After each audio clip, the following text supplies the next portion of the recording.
The five-sensory human is someone who views the world through the five senses. Therefore, they rely on external power and see it as a finite source. They don't have a sense beyond the five senses, so they compete and fight for power. The multisensory human, however, believes there's more to life. They know their intentions cause an effect. Many people want to navigate life with peace and joy, but struggle to connect to their intuition. They find themselves overwhelmed, burned out, and frustrated. My name is Francesca Phillips, and I'm obsessed with spirituality and psychology and how the two can intersect to help you live a successful and intuitive life. I believe each of us can accomplish amazing things through balance and healthy habits instead of burnout. Consider this your go-to resource for where spiritual wellness and mindful productivity meets practical wisdom. If you're craving positivity and want to know how to find the answers within, instead of searching endlessly without, then you're in the right place. Get ready to feel supported and inspired. This is the Good Space Podcast. You're listening to the Good Space Podcast, episode number 7, How to Live from a Place of Authentic Power. Before we dive in, I want to give my warm appreciation to our reviewer of the week, H.J. Phil, and they say, I am loving this new podcast. The concepts are bite-sized and accessible, but also thought-provoking and challenging. Francesca is so easy to listen to, and she gets into stuff without getting jargony. Thank you so much, H.J. Phil. I'm so glad you're loving the show and getting so much value. I am grateful for you. If you want to be highlighted in an upcoming episode and help further the mission of the Good Space, make sure to subscribe and give us a review on Apple Podcasts, so I can then highlight your review in an upcoming episode. It only takes a minute. You can pause the episode and come right back. Make sure to screenshot this episode on your phone and tag us on your Instagram story at @FindYourGoodSpace, #TheGoodSpace, to let me know that you're joining in today, as you know that I love to share those screenshots on our stories too. All right, let's begin. In previous episodes, we learned about the difference between the personality and the soul. Now it's time to talk about what true authentic power is. If you haven't listened to those episodes on the personality and the soul, I suggest you do so after listening to this to get the most out of today's topic. There's an interview with Dr. Benjamin Hardy, an organizational psychologist, which is episode 4, and a solo show about why personality isn't you, which is episode 5. To give a quick review, the soul is so powerful that no physical matter could survive or handle the amount of light and power it holds. This is why the soul creates a personality. It's a dimmer, more contained mechanism the soul uses to navigate the physical world. By lessening its pure power, the soul is able to navigate the physical realm. Even though we can't access the full power of the soul while we're having a physical experience, we also aren't tapping into its fullest powerful potential. So today we're talking about the difference between external power and authentic power, how each may manifest in your life, and how to start using this knowledge practically. Most of the concepts and quotes I introduce are from the powerful book, The Seat of the Soul by Gary Zukav. A link to his book is in the show notes. What is external power? External power is a finite, limited type of power that operates within a five-sensory framework. A person or society who believes that power is outside of themselves base it on what they can interpret with the five senses: touch, sight, hearing, smell, and taste. The reason this type of power is troublesome and disempowering is because the basis of this type of power is fear. And because of that fear, it causes people to want to dominate and control their environment. They need physical proof of their power since their perception stays only within the five physical senses. Gary Zukav says, the need for physical dominance produces a type of competition that affects every aspect of our lives. It disrupts the natural tendency toward harmony between nations and between friends. End quote. Eternal power can be acquired or lost, bought or stolen, transferred or inherited. Someone's gain is your loss and vice versa. Zukav says, all our institutions, social, economic, and political, reflect our understanding of power as external. The country's history of slavery, external power, that's a prime example of the need for physical dominance. Police departments and military represent power as external as well. Even seeing the badge, uniform, and boots can instill fear. It's a symbol of fear. The way economics are shaped come from seeing power as external as well. Something that's owned by the few then dished out to the many who become victims to power. That's why there are agencies that protect consumers and workers. The list could go on and on and on, and the intricacies could create an even longer conversation. But that's for another day. Eckhart Tolle says that power over others is weakness disguised as strength. True power is within and is available to you now. Our society conditioned itself to believe that external power equals strength, when really it's a weakness. Weakness because trying to have power over others means you're operating in the limited physical world, which means you never truly own whatever you fight to have power over to begin with. That power is purely based on external forces. That's disempowering. I want to challenge you to start thinking of the concept of power differently. In Malcolm Gladwell's book, David and Goliath, he breaks down why David, being small without proper armor, training, or weapons, actually gave him an advantage over Goliath, who was much bigger in stature, had the best armor, and a history of being undefeated. Power was defined by the five senses and valued in one specific way even then. Most of you know how this story turned out, though. David won. This story and many others around us prove that power is more than the world defines it. Zhukov wraps it up nicely when he says, "Anything we fear to lose is a symbol of external power." I know in the past that I myself have seen power as external when I feared losing money or friendships. When someone else got a scholarship or a job instead of me, I felt I missed out. Thankfully, I know better, and you do too. When we view power as external, it splinters the psyche. It causes pain and violence. Oprah once said, "We're living in a world of fear-based leadership, which is only going to lead to more fear and create more fear unless we the people can authentically align with ourselves." End quote. The good news is you can authentically align with yourself. No longer is it acceptable to stay a five-sensory person, someone who only believes in the five senses. The concept of evolution is changing as we speak. We're leaving this outdated model behind. All right, so let's talk about what is authentic power. As you may already imagine, authentic power is the kind that, as Gary Zhukov says, loves life in every form that it appears. Authentic power doesn't judge and finds meaning and purpose in the smallest details on earth. Zhukov says, when we align our thoughts, emotions, and actions with the highest part of ourselves, we are filled with enthusiasm, purpose, and meaning. I love that because this hits home that authentic power can't be bought, inherited, stolen, and someone with authentic power doesn't have it in them to make anyone feel like a victim. They wish for everyone to connect to their authentic power. You may have realized by now that the evolutionary process isn't purely a physical one. Rather, it's a spiritual one where spiritual empowerment and evolution is the main purpose for existing at all on the physical plane. It is the purpose of our being. We're going from five-sensory to multisensory humans. Five-sensory covers the physical aspects of existence and resides in external power, while the multisensory extends beyond the physical and allows you to obtain authentic power. So let's go into that a little bit more. As mentioned earlier, the five-sensory human is someone who views the world through the five senses. Therefore, they rely on external power and see it as a finite source. They don't have a sense beyond the five senses, so they compete and fight for power. A five-sensory person believes they're alone in the physical world, that they're unaccountable to their existence and must fight to survive. They also believe that intentions have no effect, that what they do or intend doesn't affect them or those around them. The multisensory human, however, believes there's more to life. They know their intentions cause an effect.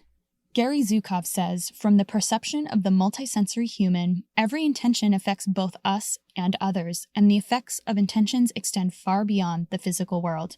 Multisensory humans see the physical as a learning environment shared jointly with other souls. They believe every situation or incident is there for their learning and evolution. This is the concept that rocked my world when reading The Seed of the Soul. Before, I would unconsciously react to situations and place judgments or emotions on them, but after reading this book, I realized that every event or interaction that requires a reaction from me is an opportunity to evolve, to learn, and that the more I reacted unconsciously and negatively, the more that lesson would repeat throughout my life. So, of course, after reading that, I wanted to make sure that I was teaching myself to react and to learn and grow from an authentic place and no longer allowing that sense of external power to rule my decisions. And I hope that it sparks something within you and allows you to find that change within yourself as well. So what sensory type do you recognize within yourself? Which do you tend to use when you're reacting to situations? I'm sure as you were listening to some of the examples or traits that you thought, ooh, I do that, or oh, that's me. I know I definitely saw a bit of both in me, but more the external power, because it's not something we're taught. It's not something that's obvious most of the time. Until someone points it out, then you start realizing, oh yeah, I totally was 5 sensory in that situation, or, ooh, I'm actually pretty good at being multisensory. So it's kind of a fun game within your life. And it's a game that actually helps you evolve and become a better version of yourself. So all around, it's good. Even as you're learning this stuff, don't be hard on yourself or judge too harshly. I'm proud of you for getting this far and being open to thinking differently in a way that benefits your own spiritual evolution. The most important thing you could do for yourself in your journey to authentic power is to be open, to continue being curious and stretching the boundaries of your perceptions and frames of reference. I love this quote from Gary Zukov. He says, "When a question is asked that cannot be answered within the common frame of reference, it could be classified as nonsensical. It can be dismissed as a question that is not appropriate. Or the person who is asking a question can expand his or her consciousness to encompass a frame of reference from which the question can be answered. The seeker, the true scientist, will allow himself or herself to expand into a frame of reference from which the answers that he or she is seeking can be understood." End quote.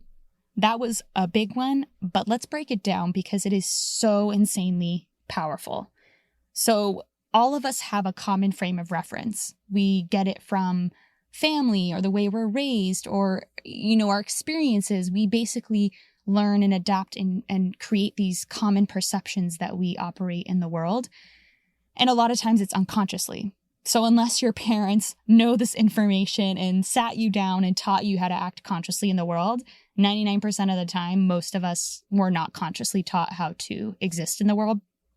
A lot of times when a common frame of reference, I consider it like a boundary or like a circle that this is my knowledge and anything outside of it is something I don't know. And so a lot of times when that's challenged, when we're challenged to step over the boundary of what we know, it doesn't make sense, or that's not appropriate. Basically, the ego kind of acts defensive and it feels like, whoa, you're challenging what I've accepted to be true, or you're challenging what I like to think of in this situation. So therefore, it's probably wrong. You're probably crazy, yada, yada, and it goes on. So that's usually how a lot of people respond. And I know I have been guilty of that in the past. So guilty of that. But the other choice that we have is when something challenges us or it causes us to ask a question, we can expand our consciousness. We can choose to stretch our comfort zone a little bit and think, if this opinion or thought or information is being given to me, rather than feeling defensive or offended, how could I get into a space spiritually to have a better reference for which to understand this information? And at the end of the day, you might open yourself to having a better frame of reference and be like, you know what? It's not for me. I still don't believe in that, or it doesn't feel right. Great. But at least you did it with a conscious choice. You're not unconsciously defending or fighting or batting against it. You're actually consciously rooted in your soul, and you're open and you're expanding your frame of reference. And then I think that is the difference. So that's why he says the seeker, the true scientist, will allow himself or herself to expand into a frame of reference so that the answers they're seeking can be understood. And I believe that scientist is such a great word because that's what they do. They are curious by nature. They stretch the boundaries of their perceptions and frames of reference all the time. That is their goal, to seek the ultimate truth. And so we can be those kinds of people in our own lives. So how does this look?